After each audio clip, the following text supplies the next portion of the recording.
Bom dia, bom dia, bom dia, meus caros amigos no Sharks, meus sofredores de mercado e olhando aqui para o SP500, mas eu não vou falar de SP500 agora. Eu queria falar sobre alguns temas antes e o primeiro deles é um que eu adoro, cara. É o tema dislike nos vídeos. Eu queria mostrar para você dois exemplos, cara. Um exemplo extremamente inteligente de dislike e um exemplo que a gente não pode levar em consideração, né? O primeiro é esse aqui, eu peguei aqui, né, papum para a gente dar uma olhada, tem a ver com esse indicador aqui chamado Liquidation Screener, né? Então, um membro aqui do canal, um membro do grupo, falou assim, pô, Augusto, dá uma olhada nesse indicador, né? E ele insistiu mais de uma vez para que eu olhasse. Eu fiz um review desse indicador, tá? Eu vou deixar aqui no final do vídeo, né? Você tem aqueles quadrinhos lá de vídeos sugeridos, então lá no finalzinho, nos últimos segundos do vídeo, eu vou deixar um link para o vídeo da análise desse vídeo, desse indicador, aonde eu coloquei claramente que eu não gostei. Aí o cara me volta nos comentários e fala assim, olha, Augusto, é o seguinte, eu não gostei da tua análise por causa disso, disso, disso, e fez uma dissertação embasada.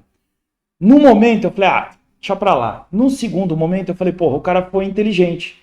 E isso me deu vontade de olhar esse indicador de novo. E pode ser que amanhã depois eu venha com outro vídeo, né, com um review do review, falando, olha, com base na informação aí do nosso usuário, né, do nosso membro aí do canal e do grupo, eu mudei a minha visão sobre esse indicador, ou eu confirmei a minha visão sobre esse indicador, tá certo? Então eu queria dar parabéns, é assim mesmo que funciona. Quando a gente não gosta, a gente tem que dizer que não gosta e o porquê, tá?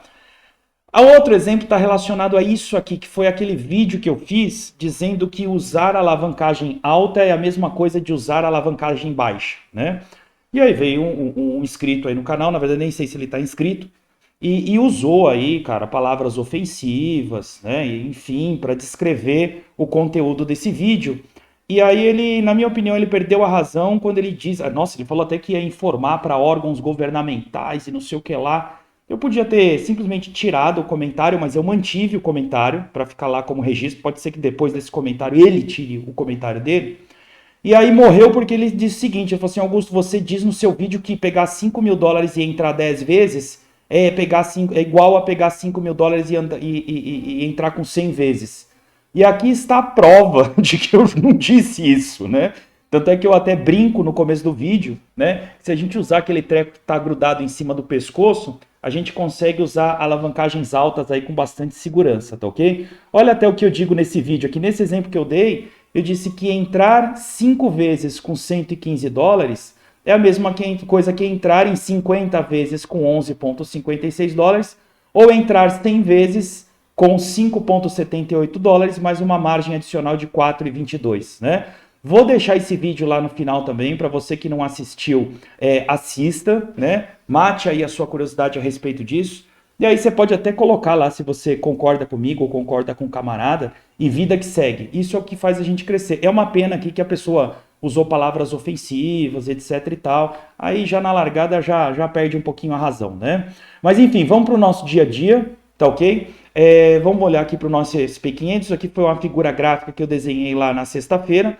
E parece que ela está querendo se confirmar, né? Parece que houve uma recusa dessa VWAP no SP500 Futures, né? Veio formando essa cunha, rompeu, alvo 1 batido, 618 de FIBO, alvo 2 seria aqui no ponto 5 de FIBO, alvo 3, boca da cunha aqui, quem sabe beirando o 382 de FIBO, tá ok? Então SP500 amanhece feio hoje e provavelmente puxando muita coisa para baixo. Como era de se esperar, se o SP500 está feio, eu corro para olhar o Dixie, né? O DXY.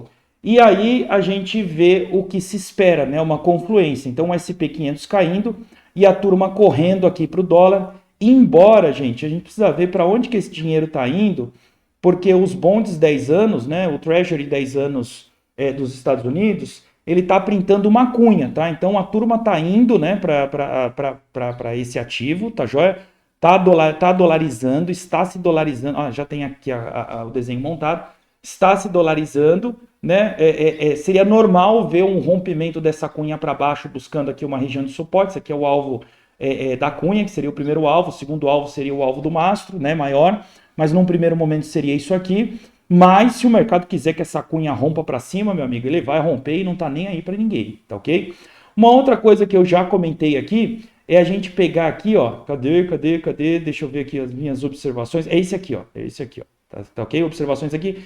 Tops Stable Market Cap. Então aqui é onde eu somo o market cap de BUSD, onde eu somo o market cap de DAI, de USDT e USDC, tá?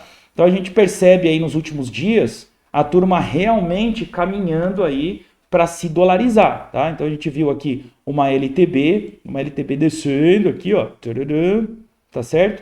E o rompimento dessa LTB, e isso aqui significa, gente, que a turma trocou, né, moedas, né, trocou criptomoedas por stablecoins, tá? A turma está se dolarizando aí com a queda.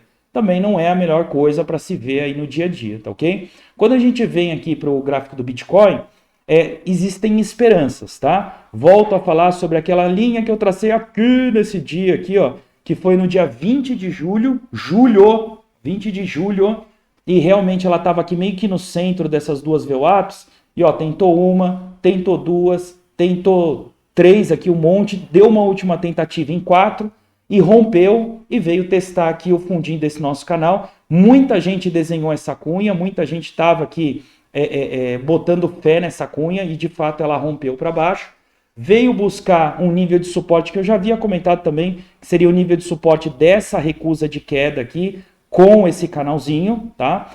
E se a gente olhar com calma, nós temos aqui, ó, fundo maior, fundo maior, né? Perdemos esse fundo, estamos brigando com esse fundo aqui. Seria muito interessante a gente não perder esse fundo aqui, tá? Mas se eventualmente houver um rompimento dessa região, tá ok? A gente vai ver aqui o preço, né? Acho que até precisava atualizar isso aqui. Deixa eu só confirmar, ver se é isso mesmo que eu desenhei, porque às vezes eu desenho e esqueço, né? Então, se eu pegar aqui o comprimento deste mastro, vamos ver se é isso. É mais ou menos isso aqui, ó. Não, talvez eu tenha desenhado aqui a boca. Ixi, o que eu desenhei aqui? Vamos confirmar, porque eu já esqueci. Porque o segundo alvo seria o rompimento dessa cunha aqui, desse canal, com o alvo 2 aqui, eu diria, lá no mastro, né, no tamanho do mastro. Então a gente poderia ver o preço aqui voltando na região aqui dos...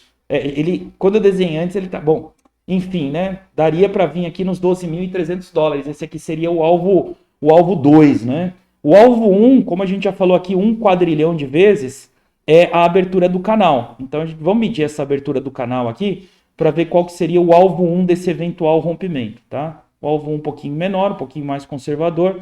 Se o treco bater alvo 1, vai dar aqui mais ou menos nessa região aqui do fundo anterior. Olha que interessante, gente. O rompimento do alvo 1 bateria mais ou menos aqui no fundo, o rompimento do canal com o alvo 1 bateria mais ou menos aqui no fundo anterior, tá? Então, esses são dois níveis para ficar de olho hoje. Uma coisa que não foi nem um pouco legal, né? É porque a nuvem de Kimoku no diário vinha sendo printada aqui. Essa grande abertura indicava aqui uma sobrevenda, tá? E infelizmente o preço não conseguiu romper a nuvem de Kimoku para cima. Então, rompeu a parte interna, fez um ping-pong aqui dentro, mas não conseguiu romper para cima para vir buscar aqui talvez a fractal 44, e esse nível aqui dos 27, 28 mil que a gente vem falando bastante. Preencher esse quadrado aqui que é uma ineficiência de volume. E então, o preço não teve força para vir para cá. Por que o preço não teve força, gente? É o seguinte, o povo vai falar de notícia, vai falar de um monte de coisa, e não está errado, não, nada disso está errado. Mas eu prefiro entender que o preço não teve força porque não houve mais ordens de venda do que ordens de compra. Eu sou simplista, eu gosto mais de olhar o gráfico e tal, e o gráfico ele reflete, né? Tudo que a gente tem notícia de mercado, ele reflete aqui. Agora, uma coisa é o seguinte, sabe que talvez você esteja muito ansioso, talvez você esteja muito tenso, entendeu? Porque você talvez esteja adivinhando o que o mercado quer fazer, tá? E quando a gente tenta adivinhar o que o mercado quer fazer, a gente sofre aí com ansiedade, a gente sofre pra caramba, a gente toma muito stop desnecessário, entendeu? Então, o jeito mais simples, gente, de você olhar o mercado é você traçar um price action, tá certo? É você vir aqui com duas linhas, gente, eu juro por Deus, tá? Com duas linhas você resolve o seu problema. Não precisa ser nada tão elaborado, tá ok? Quando você viu essa formação, e eu tô pegando ela de exemplo, quando você vê essa formação aqui, ó, você vê que o treco veio e bateu no fundo. Quando ele bateu no fundo e recusou, inclusive tem uma VWAP aí ajudando essa batida de fundo, cara, traça uma linha e vê o que acontece, tá ok? Então a gente teve uma formação de fundo aqui, beleza? Legal, bacana. Aí o preço subiu, fez uma baita recusa nessa região aqui em cima, ó, tá vendo? Ó? Um paviozão aí, talvez uma grande liquidação, alguma coisa. E aí você vem, quando fez aqui o topo, você traça uma linhazinha aqui, ó. Nada muito elaborado. O que você vai fazer agora? Se o preço romper para baixo, você vai operar. Se o preço romper para cima, você vai operar. Então, para quem está ali no scalp, para quem está ali no day trade, pô, preço rompeu para baixo, vai usar tempos menores, é óbvio, tá certo? Vai olhar em tempos menores o que aconteceu, houve uma confirmação de volume, aqui parece que houve uma grande confirmação de volume, em tempos menores, você pode ter acertado um trade aqui e eventualmente ter sido estopado no retorno, tá ok? Aí o preço printa aqui e aí de repente você fica com vontade até de mover essa linha aqui para essa recusa, não tem nenhum problema. Ou então você mantém essa linha dessa recusa lá em cima e aí você traça outra linha nessa região, tá ok? Qual é o problema de você vir e traçar uma outra linha nessa região e falar, opa, né? Houve uma confluência aqui com esse corpo real desse candle, houve uma outra confluência aqui com os corpos reais desse candle, vou operar quando isso romper para cima, quando isso romper para baixo. Então o preço veio lá embaixo, não rompeu, veio para cá, rompeu. Talvez nesse rompimento você estaria até com alvo aqui, com stop um pouco para baixo, teria dado um scalp, um day trade, o preço voltou para baixo. Talvez uma ideia inteligente seria mover esse topo aqui para esses corpos reais, tá certo? Tá ok? E aí houve uma grande recusa, essa grande recusa aqui poderia ser um sinal de que o preço não quer subir, tá joia? Porque é um corpo real grandão aí com volume. Aí o preço fez que veio, voltou. Então quem estava acompanhando essa figura com duas ou três linhas simples, com certeza pegou esse trade bom aqui, ó. Com certeza pegou esse short lindo demais aqui, tá? E é isso que a gente tenta fazer no mercado no dia a dia, gente. Fechar os olhos e os ouvidos para as notícias. E aqui é a mesma coisa, gente. Aqui é a mesma coisa. Olha só. Você podia ter feito aqui, porra, ó, o preço bateu no fundo duas vezes, bateu e recusou. Então eu tenho aqui, ó, uma provável resistência de respeito, tá certo? Aí o preço voltou e formou, perdão, suporte, né? Eu sempre troco suporte com resistência, desculpa aí. Aí o preço voltou e fez aqui uma recusa, né, acima dessa região. Eu traço uma outra linhazinha aqui. O que eu vou fazer? Se romper para cima eu opero, se romper para baixo eu opero. Então se você estava com essa visão simplista, pô, você pegou um outro trade bacana. E a coisa vem se repetindo, vem se repetindo, vem se repetindo. E a gente tem feito isso muito no canal, tá certo? A gente tem feito isso muito, coisa simples. E às vezes o pessoal fala, ah, mas e o funding? Ah, mas e o LSR? Ah, então, o funding e o LSR, né, e o Open Interest, eles vão dar pra gente confirmações desse movimento ou mais força para te ajudar a tomar essas decisões, tá ok? Olha só, eu vou dar dois exemplos de trades que a gente fez aí de sexta-feira para cá, tá? Ó, mesma coisa aqui, tracei essa linha aqui embaixo, tracei essa linha aqui em cima, já são duas linhas para eu operar hoje. Aí você vai falar assim para mim, Augusto, porra, mas é brincadeira, cara, isso que você tá traçando aqui no Bitcoin, cara, é uma área de 3,71%. É uma área grande, e realmente é uma área grande, tá? Mas quando você vai para tempos menores, você vai identificar outras figuras gráficas para você operar no day trade, operar no scalp. Olha aqui, por exemplo, olha, a gente tem aqui uma belíssima formação de cunha, tá certo? Ó, uma LTB, se desenhar a parte de cima vai ter uma cunha, com um rompimento e reteste aqui dessa linha do canal. Olha aqui um outro trade bom. Poxa, houve aqui uma recusa, você pode decidir, porque se você olhar aqui, ó, eu também tenho uma região aqui que pode ser uma região de resistência e o preço veio parar justamente nela. Então vai traçando as suas linhas, né, com base aí em resistência e suporte, você vai fazer bons negócios, vai tomar um outro stop, faz parte do jogo, tá ok? Mas no geral você vai fazer bons trades. E falando em trades, né, eu preciso agradecer muito o pessoal lá do canal que cantou a bola desse trade aqui no sábado, tá joia? Porque o que aconteceu? A NKN deu uma baita de uma explosão e no que ela deu essa baita dessa explosão, né, ela ficou com funding assustadoramente negativo, de 0,75% negativo.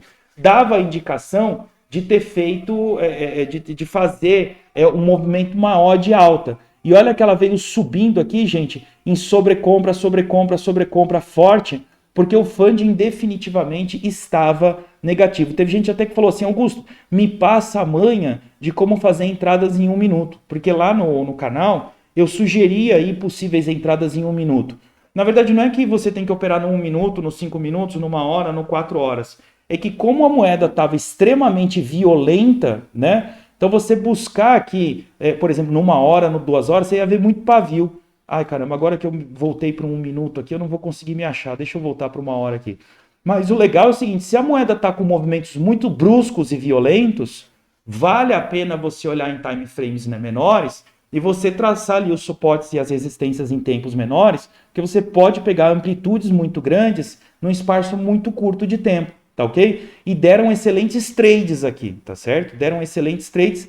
E aqui fica a dica, depois que a NKN foi lá em cima, liquidou um monte de turma que estava shortando, ela veio derretendo devagarzinho. Então tem que saber também o momento para você sair da moeda, porque você vai ficar achando que ela vai continuar dando pump, e ela não vai, tá? Porque, mas o funding dela agora de manhã estava em 0,1 negativo, alguma coisa assim. Mas, cara, não é tanto o número do funding, mas tanto a evolução do funding. Se ele estava lá em 0,75 e ele caiu para 0,1, cara, ele caiu demais. Pode ser que a gente não veja um outro pump aí recente, acabe iludindo a turma aí, e deixar todo mundo preso aí em longs, tá ok? Eu tenho certeza que teve gente teve gente aí que ficou preso em long dela.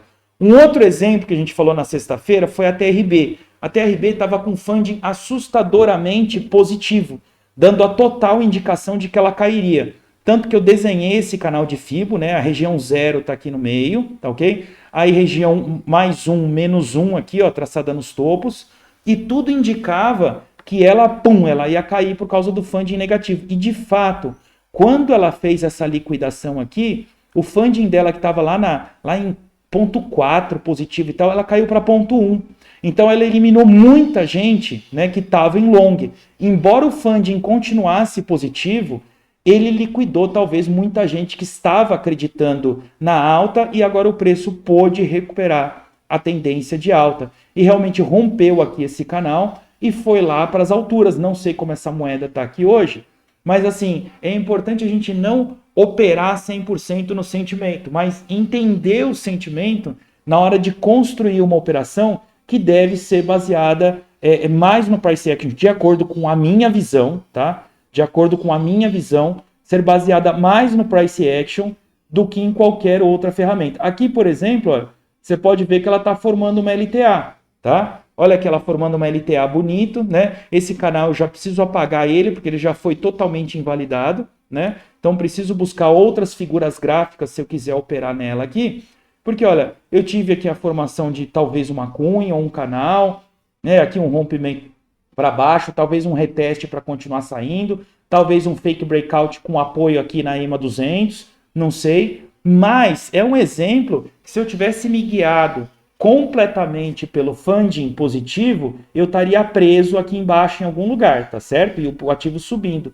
Da mesma maneira que a NKN, se eu tivesse me guiado única e exclusivamente pelo funding, eu estaria preso aqui em alguma dessa região aqui em cima, achando que a moeda poderia vir buscar o topo anterior ou até sair rompendo tudo, tá ok? Gente, obrigado por vocês aí, uma excelente semana, bons trades, agradeço demais os dislikes, agradeço quando a minha opinião é contradita de maneira inteligente e espero que isso continue no futuro, tá ok? Pessoas inteligentes aí ajudam pessoas inteligentes e a gente cresce junto. Forte abraço!